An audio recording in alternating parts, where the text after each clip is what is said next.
அரிசி பல நாடுகளில் மக்கள் உண்ணக்கூடிய ஒரு பொருள், அன்றாட தேவைக்கான ஒரு பொருள் தான் இந்த அரிசி பார்க்கப்படுகிறது. ஸோ அப்படி இந்த அரிசியானது உலக அளவில் அரிசி உற்பத்தி செய்து தன்னிறைவும் அடைந்து மற்ற நாடுகளுக்கு ஏற்றுமதி செய்யக்கூடிய நாடு எது? அதில் வந்து நம்பர் 1 இடத்துல இருக்கக்கூடிய நாடு ஏன்னு பார்த்தீங்கன்னா நம்மளோட இந்தியா தாங்க. ஸோ பிரிட்டிஷ் ஆட்சி காலகட்டத்தில் பார்த்தீங்க அப்படின்னா நம்மளோட தேவைகளுக்காக மற்றவர்களுக்கு கையேந்தி இருக்கக்கூடிய ஒரு சூழல் இருந்தது.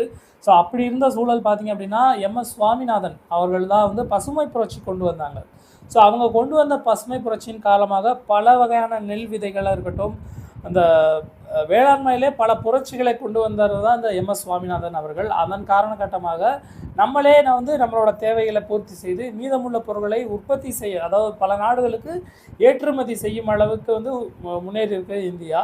ஸோ அப்படி இந்தியா பல பொருட்களை ஏற்றுமதி செய்கிறாங்க. இந்தியா உலக அளவில் பார்த்திங்க அப்படின்னா இந்த அரிசி உற்பத்தியில் முதன்முறையாக முதலிடத்தை பிடித்துள்ளது இந்த அரிசி ஏற்றுமதியில். அந்த நாடு உணவு தானியங்கள் உற்பத்தியில் தன்னிறைவு பெற்று பிற நாடுகளுக்கு ஏற்றுமதி செய்யும் நிலையில் தான் இந்த தற்பொழுது இந்த பசுமை புரட்சியானது பார்க்கப்படுகிறது. இந்த பசுமை புரட்சியை கொண்டு வந்தது வேளாண் விஞ்ஞானி எம்எஸ் சுவாமிநாதன் அவர்கள்.